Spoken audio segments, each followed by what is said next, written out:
Mwathani agocwo. Bwana Yesu asifiwe. Simu nisalimie hivi watu wa Nyeri nione watu wa Karatina. Hey! Allah. Kwanza jameni watu wa hapa Karatina, mimi nataka nichukue nafasi hii niwashukuru sana kwa kutukaribisha Karatina na Nyeri. Mimi nataka niwashukuru tena. Tulikuja hapa tukaomba kura zenu, mkawa watu wangwana, mkatupatia kura zenu, mkatuongezea maombi, Mungu akatupatia ushindi. Mimi nasimama mbele yenu kusema asante sana watu wa Karatina na watu wa Nyeri jameni. Negwo. Mimi nasema jameni, asanteni sana kwa kura zenu, asanteni sana kwa maombi yenu. Na leo tumefika hapa nyumbani, mimi nikiwa na mtu yangu anaitwa Rigiji.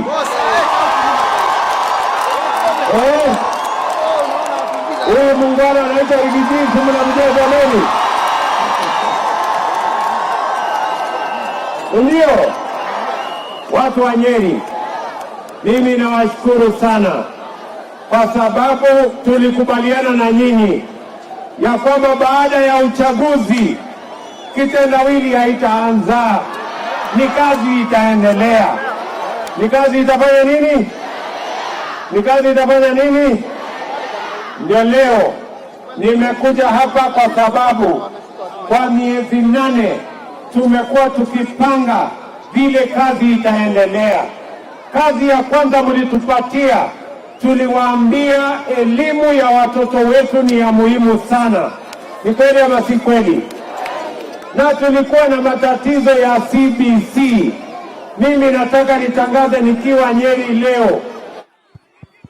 Wewe lete hiyo watu hawasikii, songesha hiyo loudspeaker nyuma. Wale watu wako huko. Hii loudspeaker songesheni hapa mbele kidogo, wananchi hawasikii. Wewe bure kabisa.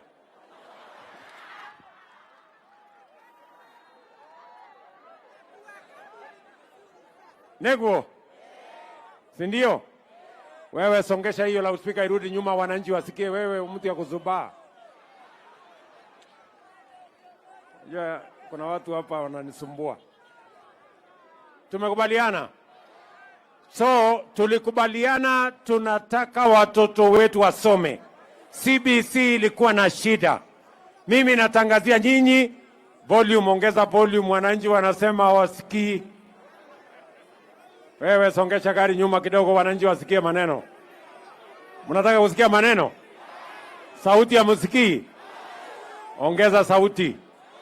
Wananchi wanataka kusikia maneno ya dunia hii inaendelea namna gani. Na wananchi wa hapa wamesema hawataki maandamano. Na wamesema hawataki handshake. Na wamesema hawataki nusu mkate. Si ndio? Si ndio? So tumekubaliana ya kwamba watoto wetu watasoma. Si namna hiyo? Na tuliwaambia tutatatua matatizo ya CBC. Sasa walimu wetu, wanafunzi wetu, wazazi wetu, wote tumekubaliana vile tutasomesha watoto wetu. Na kwa miezi 8 tumeajiri walimu wapya 56,000 Kenya. Ndio watoto wetu waweze kusomeshwa shuleni.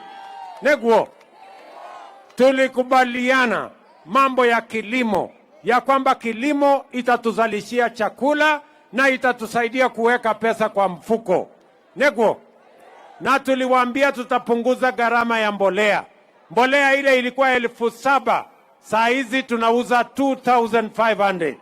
Kwa sababu tunataka tumshike mkono mkulima, tuzalishe chakula, mambo ya kahawa, mambo ya chai, tuhakikishe kwamba ni mbolea ni ya bei nafuu, tuongeze productivity, tutumie kilimo kuweka pesa mfukoni, na vile vile tuzalishe chakula ya kutosha, tuondoe aibu ya njaa katika taifa letu la Kenya. Negwo, mimi namshukuru Mungu ametusaidia mvua. Mimi nawashukuru wakulima wamefanya bidii. Kenya yetu kwa mwezi mmoja tutakuwa na chakula ajabu, kwa sababu wakulima wetu ni wamefanya bidii, tumewapatia mbolea na Mungu ametusaidia mvua. Tutaondoa aibu ya njaa katika taifa letu la Kenya. Negwo. Sasa wale ambao ni wengine ati wanatuambia njia ya kupunguza ati unga ni kuweka sufuria kwa kichwa na kufanya maandamano. Mimi nawauliza watu wa Nyeri, hata kwa uganga ama kwa dawa ama kwa uchawi, ukivaa sufuria kwa kichwa bei ya unga itashuka chini? Si ni ujinga ama ni ukumbavu? Bure hiyo kabisa. So tumekubaliana wakulima watafanya bidii, sisi kama serikali tutawashika mkono, tuzalishe chakula, tuondoe njaa na tuweke pesa kwa mfuko. Tumekubaliana maneno ya chai na kahawa.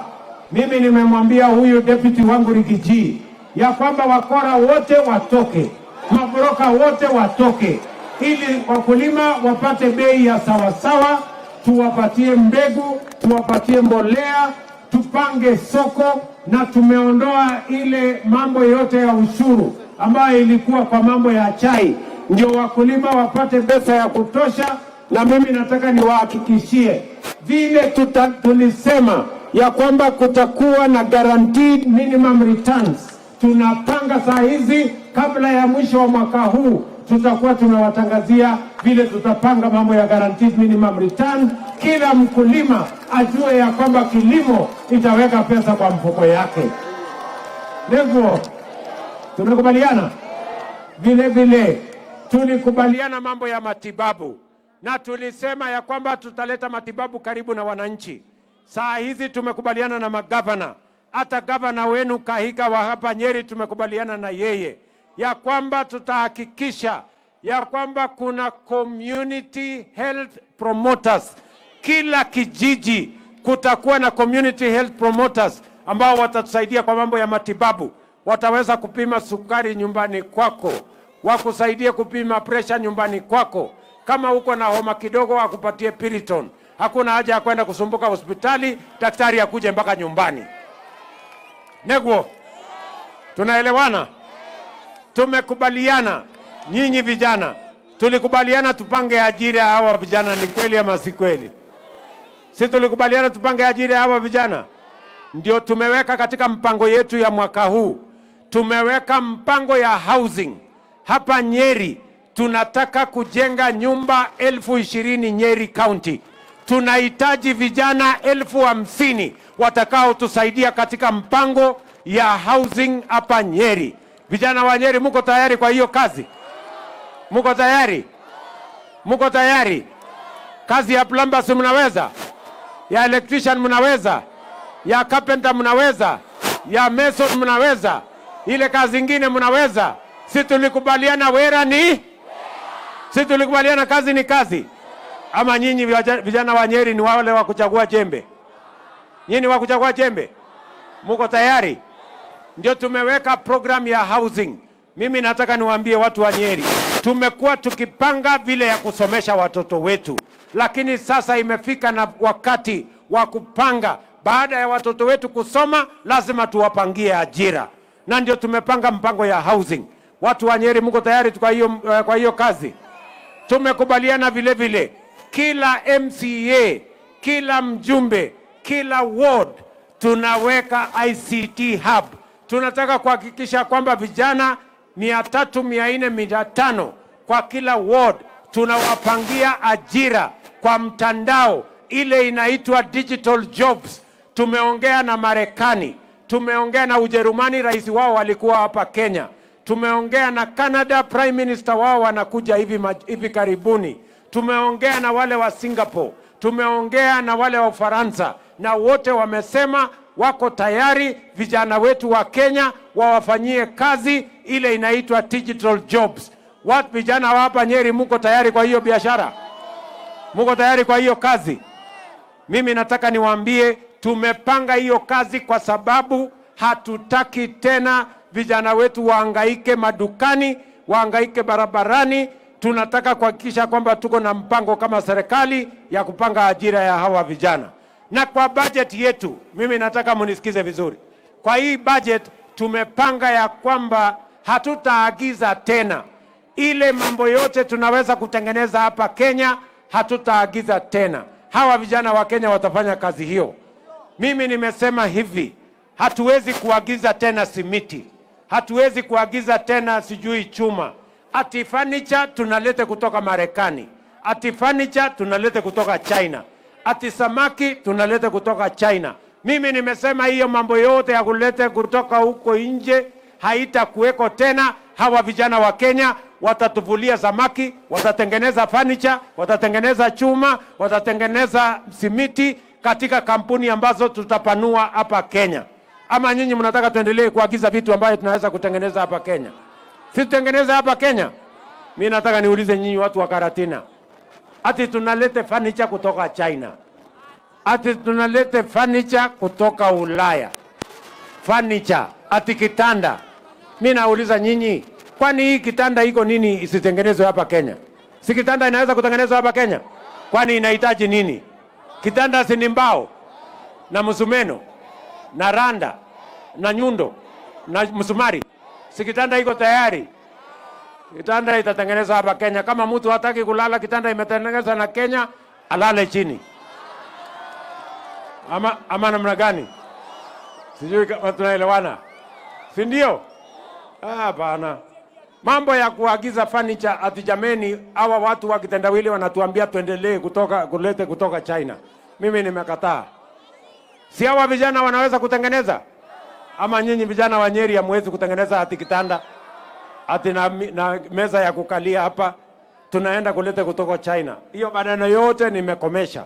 Na kwa hii budget tumesema kama unataka kulete kitanda kutoka huko Marekani, tutakulipisha ushuru ndio tupate pesa ya kupatia hawa vijana waendelee na biashara. Neko tuko pamoja. Alafu wale jamaa nimewaambia maneno ya vita, maneno ya kulete fujo, kuharibu mali ya wananchi, kuharibu mali ya umma, kuchoma barabara ya Kenya. Hiyo kazi ya maandamano haitafanyika tena katika taifa letu la Kenya. Hiyo nimekataa. Hiyo tumekataa. Sijui kama tunaelewana. Tuko pamoja. Nyinyi mnatoka mambo ya maandamano. Ati watu waharibu mali ya wengine. Ati waharibu vijana wetu walipe vijana, ati vijana waende wapigane polisi na mawe. Nimewaambia hawa jamaa, nyinyi kama kuna mtu anataka kufanya maandamano, kama kuna mtu anataka polisi wapigwe mawe, achukue bibi yake apatie mawe aende apigane. Achukue mtoto yake apatie mawe aende apigane. Awachane na watoto wa watu wengine. Ama namna gani jameni? Neguo kana tiguo. Na nimeambia hawa watu wamezoea tabia mbaya. Unajua waliletea kisirani Moi, mpaka Moi akafanyia hawa cooperation. Wakakuja wakasumbua Kibaki, mpaka Kibaki akapatia hawa nusu mkate. Wakakuja wakazungusha Uhuru, mpaka Uhuru akapatia hawa handshake. Hii serikali ya Hasla, wanafikiri hii serikali ya Hasla watapata chochote kwa hii serikali? Watapata chochote hapa? Mimi nimewaambia wapande washuke. Waende kulia, waende kushoto. Waende mbele, warudi nyuma. Hakuna handshake, hakuna nusu mkate, hakuna hiyo wanatafuta. Neguo. Sijui kama tunaelewana. Maneno ya viongozi na vyeo na mamlaka, hawa wananchi walimaliza tarehe 9 mwezi wa 8 mwaka uliopita kwa kura. Ile kazi iko hapa sasa.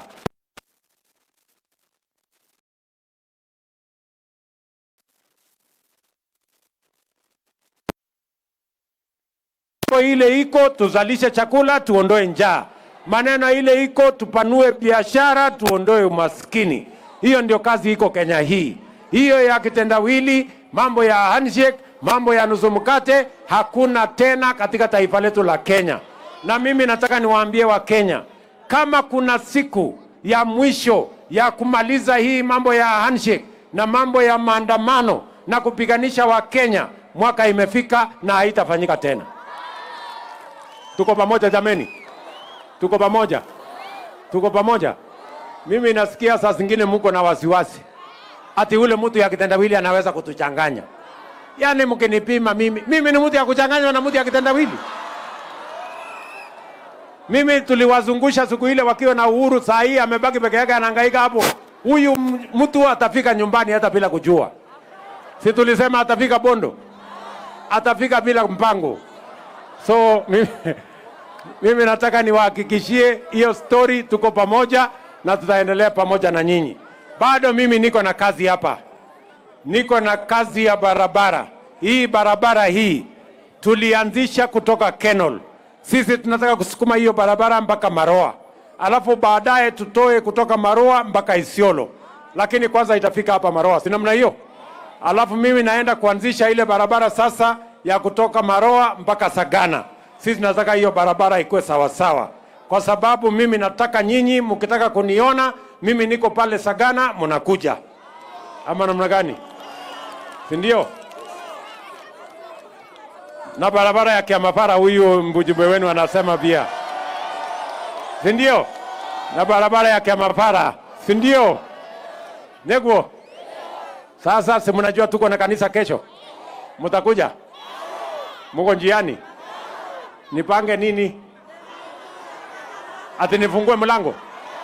Ati nipange mchele? Anipange nyama? Ala.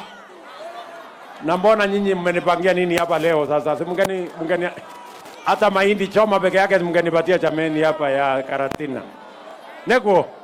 Sasa karibuni kesho tuwe na ibada ya shukurani na sisi wote tuko pamoja. Watu wa Karatina tumekubaliana? Neturaiguithania. Fio kabisa. Hebu ni wale wana anasema tutakubaliana tutatembea pamoja namna hiyo. Basi. Si mnajua mimi niko na deputy.